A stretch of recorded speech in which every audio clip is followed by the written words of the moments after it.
काफ़ी स्वागत है यहाँ पे और थैंक यू आने के लिए। थोड़ी गर्मी है लेकिन हम लोग सबको अपना अपना काम तो करना ही है। Thank you very much. मेरा नाम अनुकृति है। मैं जनस्वराज की कार्यकर्ता और प्रवक्ता भी हूँ। मेरे साथ उबैदुर रहमान सर हैं। सर हमारे जनस्वराज पार्टी के मेंबर और ओवरसीज़ के भी जो कार्डर्स वगैरह हैं उनको संभालते हैं। उससे ज़्यादा इनका एक और इंट्रोडक्शन है, ये एजुकेशन लाइन में है और रहमान 30 का आप सब ने नाम सुना होगा, उसके सर करता धरता है। और वही जो फ़िलॉसफी है कि मेरिटोरियस स्टूडेंट्स को हेल्प करना है, किसी भी तबके को, स्पेशली अंडर प्रिविलेज। और हमारे साथ विवेक है। विवेक जनस्वराज पार्टी के प्रवक्ता और काफ़ी ज़्यादा एक्टिव कार्यकर्ता है सब लोग। तो शुरू करते हैं। हमारा टॉपिक है आज, अगर जनस्वराज की सरकार आई तो शिक्षा व्यवस्था कैसी होगी। तो इस पे सबसे पहले तो मैं आपको ये बताऊं कि आज सुबह सुबह जब मैंने अखबार खोला हिंदुस्तान, तो उसमें लिखा था कि 2700 करोड़ खर्चा होने वाला है नीतीश जी की सरकार द्वारा स्कूलों के जीर्णोद्धार के लिए। अराउंड 69 या 70 प्राइमरी स्कूल्स को लेकर उनके जीर्णोद्धार के लिए 2025 के मई में याद आ रहा है कि 2700 करोड़ खर्चा करना है। ये नौबत क्यों आई? ये नौबत इलेक्शन ईयर में आई, ये तो समझ में आ रहा है भाई, आपको कुछ ऑप्टिक्स, आपको कुछ दिखाना है, लेकिन सच में जीर्णोद्धार करने की नौबत तो है। इस चीज़ को काउंटर करने के लिए जनस्वराज पार्टी और जनस्वराज पार्टी के जो हमारे प्रशांत किशोर सर हैं, उन्होंने काफ़ी सारी बातें ऑलरेडी आपके सामने रखी हैं। हम उनको वापस दोहराएंगे और कुछ जो भी आपके सवाल होंगे उसके आसपास के हम उसको आंसर करेंगे।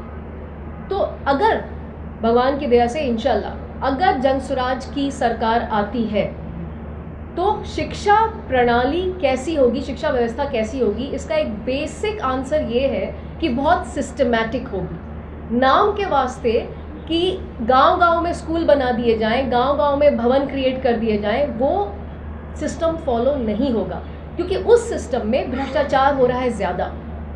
उस सिस्टम में जो रिसोर्सेज है उसका फ़ायदा उठा लिया जा रहा है और जो बच्चे जिनको मिलनी चाहिए शिक्षा की का जो गिफ्ट है, शिक्षा का जो तोहफा है वो मिलना चाहिए, वो नहीं मिल रहा है। तो खिचड़ी पे भ्रष्टाचार, भवन निर्माण पे भ्रष्टाचार, टीचर अपॉइंटमेंट अगर हो जाए तो उसके प्रेजेंस पे उनको तो पैसे दे के बोला जा रहा है कि भाई मार्क हो जाएगा अटेंडेंस, तुम घर बैठो। तो इससे फ़ायदा क्या हुआ? आपने सारी थियोरेटिकल बॉक्सेस चेक कर दिए कि हमने इतना खर्चा कर दिया, हमने गांव-गांव स्कूल बना दिया, जिला में ये हो गया और सब ठीक है। तो फिर जीर्णोद्धार की आवश्यकता क्यों पड़ रही है इतनी ज़्यादा? उसके जगह जो हमारी पार्टी ने जो एक दिया है मुद्दा कि एक-एक प्रखंड रिकग्नाइज़ किए जाएंगे, उन प्रखंडों में, और बहुत अच्छा एग्जाम्पल दिया है प्रशांत किशोर जी ने नेतरहाट स्कूल का। नेतरहाट प्राइवेट स्कूल नहीं है। नेतरहाट को बिहार सरकार चला, अभी इस वक्त झारखंड में चला गया है, बट जब वो बना था 1952 में, बिहार सरकार का स्कूल है वो उन्होंने ही सारी बहाली की, वही चलाते रहे और बहुत अच्छे सारे जितने ब्यूरोक्रेट्स, डॉक्टर्स, बड़े बड़े लोग वहाँ से पढ़कर निकले और कम पैसों में बहुत बढ़िया पढ़ाई करके निकले। उसी के तर्ज पर हर प्रखंड में ऐसे स्कूल्स बनाए जाएंगे, ये हमारा प्लान है। और इसमें आप कहेंगे कि प्लान है तो हवा में कैसे हो सकता है, इस पर खर्चा कहाँ से आएगा, बजट कहाँ से आएगा? भाई साहब, अभी हमारा बजट जो है हमारे राज्य का 50,000 करोड़ है शिक्षा का बजट स्कूलों के लिए सिर्फ। उसमें से अगर 1/3 1500 करोड़ भी आ जाए ना, तो ऐसे कम से कम 20 नेतरहाट बन सकते हैं। और उसमें बहुत अच्छे से आपके हर गाँव में स्कूल होना ज़रूरी नहीं है, गांव के within half an hour school होना ज़रूरी है। फिर बसों का इंतज़ाम किया जाएगा, बच्चों को पहुंचाया जाएगा।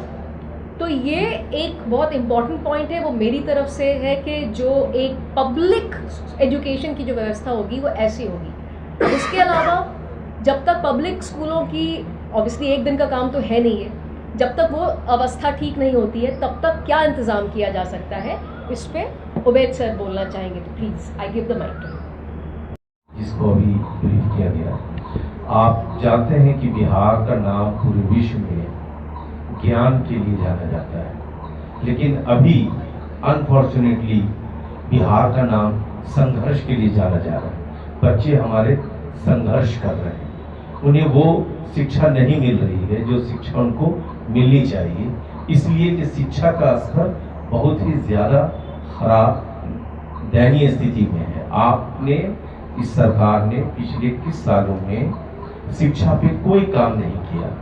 अगर साइकिल बांट के या खिचड़ी दे करके आप बच्चों को ये चाहते हैं कि वो घर में बैठ जाएं, आप सवाल ना करें कि टीचर आ रहा है कि नहीं आ रहा है, ये काम ऐसा गड़बड़ काम किया है। ज़रूरत इस बात की है कि बच्चों को अच्छी शिक्षा दी जाए। अच्छी शिक्षा कैसे मिलेगी? अच्छी शिक्षा तब मिलेगी जब उनको प्राइमरी एजुकेशन अच्छा किया जाए। जब तक बच्चे अच्छे से ना पढ़े, प्राइमरी एजुकेशन उनका अच्छा ना हो, तो आप उनसे कोई एक्सपेक्ट नहीं कर सकते हैं कि वो अच्छा रिजल्ट दे पाएंगे। यही कारण है कि पिछले कुछ दिनों से बिहार यूपीएससी जैसे सर्विसेज में, जिसमें बिहार का सबसे ज़्यादा नाम होता था, कभी कहा जाता था कि बिहार किसी भी हिंदुस्तान के डिस्ट्रिक्ट में आप चले जाइए तो वहाँ आपको कोई ना कोई डीएम या एसपी मिलेगा, लेकिन अब ऐसा नहीं हो पा रहा है। उसकी वजह ये है कि यहाँ पर जो शिक्षा प्रणाली है, एजुकेशन पर, बेसिक एजुकेशन पे कोई काम नहीं। लड़के अच्छे पढ़ के निकल नहीं रहे, स्कूल की हालत जर्जर है। पिछले कुछ दिनों पहले तक आपको जानकारी होगी कि एक टीचर पे 83 बच्चे, एक टीचर और 83 बच्चे का रेशियो था। स्टूडेंट टीचर का जो रेशियो था वो अभी थोड़ा कम हुआ, फिर भी नेशनल एवरेज से काफ़ी कम है। इन तमाम चीज़ों पे काम करने की ज़रूरत है। जैसा बताया कि ये 50,000 करोड़ रुपया बहुत बड़ी रकम होती है। इस पैसे को अगर सही तरीके से यूटिलाइज किया जाए तो बिहार में ब्रेन की कमी नहीं है। अच्छे स्कूल्स देने से हमें इस गांव के अंदर नेतरहाट का जो मॉडल था, जो बताया गया, नेतरहाट के मॉडल को हम लोग रिप्लिकेट करेंगे। और ये नहीं कि सिर्फ एक बार बना के छोड़ देंगे, हर साल बनाएंगे। जैसे अगर अभी आप कहें कि हमें टीचर्स और स्टूडेंट टीचर का रेशियो कम हो गया इसलिए कि अभी सरकार ने कुछ वैकेंसीज निकाल दी है, लेकिन ये वैकेंसी अगर हर साल की जाएगी तब ठीक है, वरना अगले 5 साल के बाद तो फिर रेशियो ऐसे ही बढ़ जाएगा। तो ये ज़रूरत, हम लोग ये बात नहीं कह रहे हैं कि हम नेतरहाट जैसे स्कूल हर साल ऐसे स्कूल बना के देंगे, हर प्रखंड में बनाएंगे, कई स्कूल बनाएंगे। ये बातें हो रही हैं, जिसके लिए सबसे ज़्यादा फिर से हमको लेंगे कि जो प्राइमरी एजुकेशन है इस पर फोकस करने के लिए ज़्यादा से ज़्यादा। अभी मैं आपको पता है कि सरकार ने नए स्कूल खोले या बिल्कुल नहीं खोले। ये नेतरहाट जैसा स्कूल क्यों बंद हो गया? सरकार की क्या मंशा थी? क्यों बंद कर करके लोगों को, बच्चों को यहाँ वहाँ भेज? और इसका ताल्लुक, पूरा एजुकेशन का ताल्लुक इकोनॉमी से भी है, क्योंकि नहीं अच्छी उच्च शिक्षा होने की वजह से, अच्छी शिक्षा प्रणाली नहीं होने की वजह से गांव के लोग मजबूर हैं पटना और दूसरे शहरों में जाके बसने के लिए, ताकि वो अपने बच्चों को अच्छी शिक्षा दे सके। इसलिए कि गांव में तो शिक्षा नदारत है, जीरो है। तो वो पैसा जो अपने गांव में खर्च करता वो आकर के उनको बड़े शहरों में किसी तरीके से, जो बड़े मकानों में रह रहे थे, 1 या 2 कमरे के मकान में यहाँ आके रहने के लिए मजबूर है। उनके सारे पैसे यहाँ पर प्राइवेट स्कूल्स में लग रहे हैं, जबकि ज़रूरत इस बात की है, कोई स्टेट तभी ग्रो कर सकता है जब वहाँ के सरकारी विद्यालय अच्छे। पहले सरकारी विद्यालय से ही बच्चे निकलते थे, अच्छे बच्चे साइंस कॉलेज में सरकारी विद्यालय से आते थे। अब साइंस कॉलेज में सरकारी विद्यालय के बच्चे नहीं आ पाते। क्यों नहीं आ पाते? इसलिए नहीं आ पाते हैं कि हमारी व्यवस्था वैसी नहीं है, हम मजबूर हैं प्राइवेट स्कूल से पढ़ने के लिए। तो क्या सरकार ये चाहती है?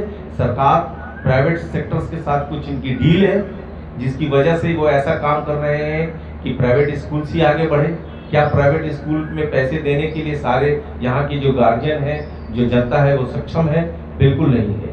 इन सारी चीज़ों को जन स्वराज पार्टी ने डिसाइड किया है कि जब वो आएगी तो बिहार का नाम, जो शिक्षा की वजह से पूरे विश्व में लिया जाता था, भारत में ही नहीं पूरे विश्व में, उसको वापस लाए। और उसके लिए हर मंडल, अनुमंडल, प्रखंड में अच्छी शिक्षा व्यवस्था की जाएगी। इसके बारे में आपको ब्रीफ से बताया गया, अगर आप क्वेश्चन करेंगे तो और चीज़ें बताई जाएगी। तो ये हम लोगों का मेन फोकस जो है वो ये सिर्फ यही नहीं। देखिए यहाँ पर एजुकेशन की बहुत सारी कमी है। हमने आपसे पहले कहा कि हमें यहाँ पर क्या हो रहा है, संघर्ष कर रहा है बच्चा। क्यों संघर्ष कर रहा है? दूसरे स्टेट में तमिलनाडु में 3000 में नीट के बच्चों का एडमिशन होता है, 3000 सीट है, कहीं 5000 सीट है, गुजरात में 3000 से ज्यादा है, हमारे यहाँ 2800 सीट है। लड़के संघर्ष कर रहे हैं, सीट्स कम, हम मजबूर हैं, यहाँ के बच्चे बाहर जा रहे हैं, बाहर की स्टेट्स में जाके पढ़ रहे हैं, पैसा खर्च कर रहे हैं, नहीं एडमिशन मिल रहा है, संघर्ष करने पर मजबूर कर दिया गया है। गार्जियन अपने खेत बेच के बच्चों को पढ़ा रहे हैं। हम लोग, ये जन स्वराज पार्टी जब आएगी तो वो तमाम लोग सरकारी विद्यालय में, नेतरहाट जैसे विद्यालय में पढ़ करके बिहार का फिर से वैसे ही नाम करेंगे जैसा कि नाम पहले था, और ऐसे चीज़ों को एक ऐसा नज़ीर पेश करेंगे जो पूरे हिंदुस्तान में इसका रिप्लिका किया जाएगा। Thank you so much Ubaid sir. Vivek ji को देने से पहले मैं एक कॉन्क्रीट आपको नंबर बता दूं जो कि जनसुराज का वादा है कि 15 साल से कम के सारे बच्चे स्कूलों में पढ़ेंगे। अब सरकारी स्कूलों की अवस्था अच्छे करते करते जो भी टाइम लगेगा, उस बीच उनको प्राइवेट स्कूलों में अगर उनके माँ बाप डालना चाहें तो डाल सकते हैं, और उसका खर्चा डेफिनेटली स्वराज पार्टी देगी, ऐसा हम लोग वादा कर रहे हैं। तो ये एक बहुत कॉन्क्रीट वादा है और बहुत ही तहे दिल से किया हुआ वादा है बच्चों के लिए। क्या जनसुराज ये घोषणा करेगी कि उनकी सरकार आने के बाद वो अपने बच्चों को सरकारी विद्यालयों में पढ़ाएंगे? नहीं, आप कहना चाह रहे हैं कि जो बड़े लोग हैं वो प्राइवेट में भेजते हैं। आपके भी बच्चे प्राइवेट स्कूल में पढ़ते हैं? नहीं, हमारे तो मैं तो खुद ही, मतलब मैं बच्चे नहीं है मेरे अभी, मैं खुद प्राइवेट स्कूल में पढ़ती थी। आप सही बोल रहे हैं, ऑब्वियसली आप बिल्कुल सही बोल रहे हैं, बिकॉज मैं भी उसी बिहार में बड़ी हुई हूँ जो पिछले 25 साल का बिहार है। मैं भी उसी बिहार में बड़ी हुई हूँ जहाँ हम लोग को फ़ोन चला जाता था शाम को कि 5 बज गए हैं, घर वापस आओ।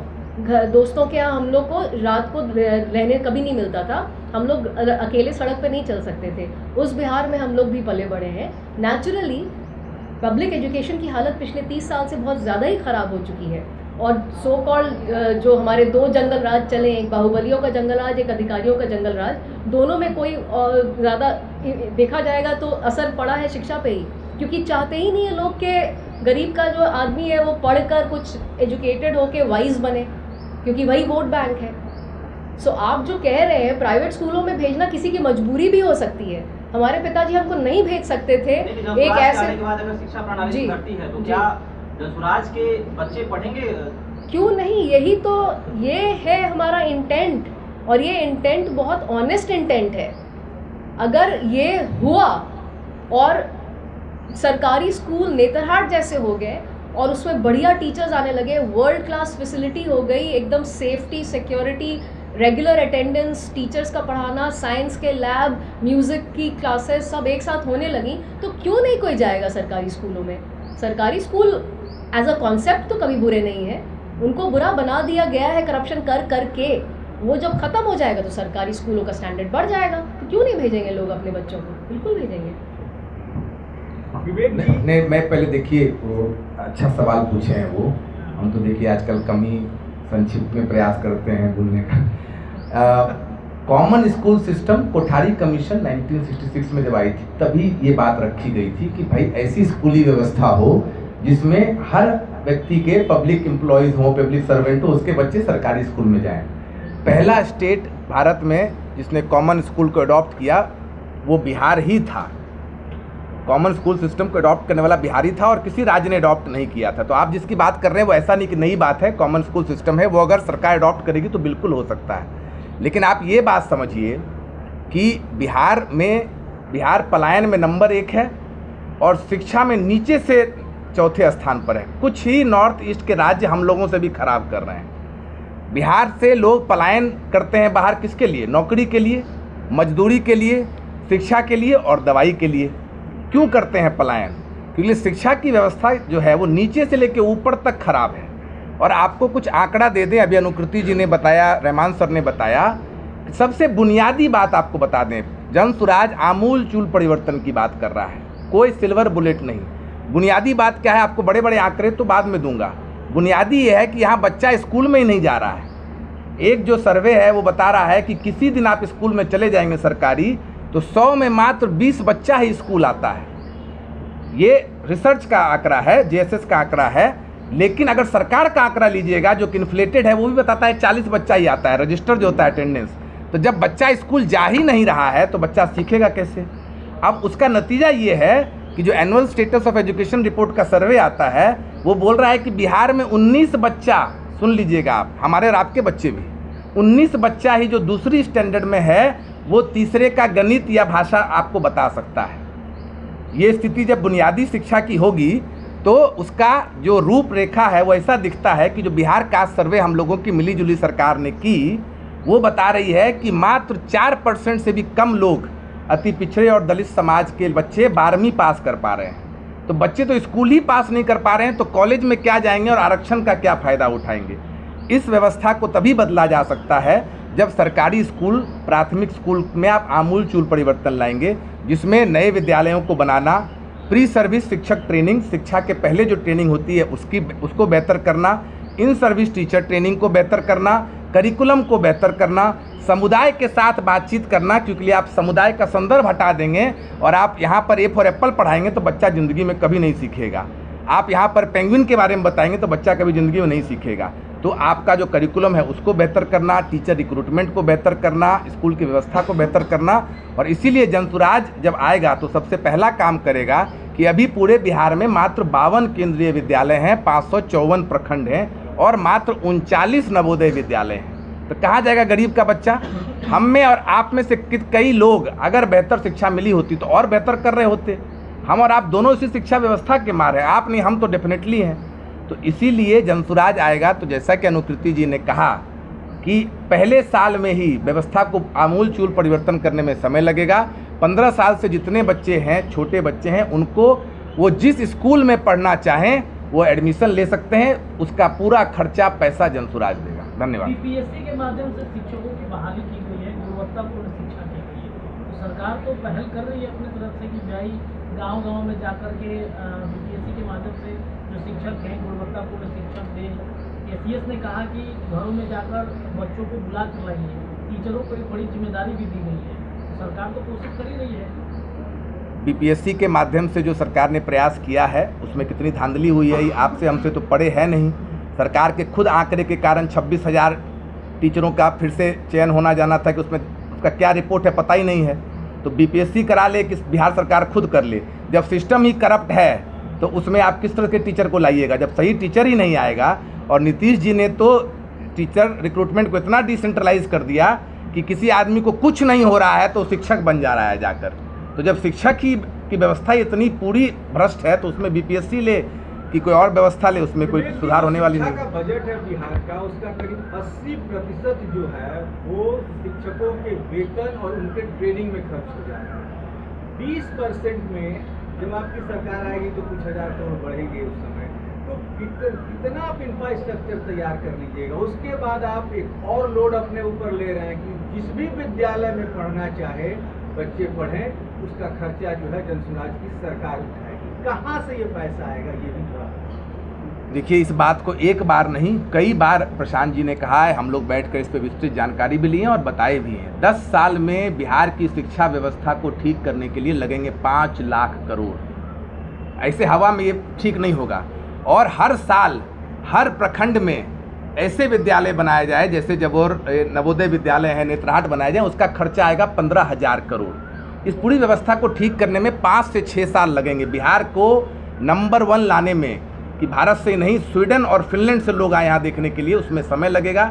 और 5 लाख करोड़ कहाँ से आएगा उसकी बातचीत प्रशांत जी ने बताया। मैं फिर से दोहरा देता हूँ कि यहाँ पर जो फर्जी कानून शराबबंदी का लगा हुआ है, जिसमें शराब बिल्कुल बिक रहा है, घर घर बिक रहा है, बच्चे के बैग में कलम कम, शराब के बोतलें ज़्यादा हैं, उसको बंद करके उससे जो इनकम आएगा 25,000 करोड़ उसको साइड कर दिया जाएगा, उसको खर्च नहीं किया जाएगा, जिसके माध्यम से अगले 10 साल में 5 लाख का निवेश बिहार में किया जाएगा, जिससे इस पूरी व्यवस्था को सुदृढ़ की जाएगी। साथ ही साथ एक और जवाब दे दीजिए कि जो ये शिक्षा माफिया बिहार में है, प्रशांत जी भी कहते हैं शिक्षा माफिया, बालू माफिया, भू माफिया, शिक्षा माफिया पे यदि आपकी सरकार आती है तो किस तरीके का चोट? नहीं, शिक्षा व्यवस्था ठीक हो जाएगा तो अपने आप चोट हो गई।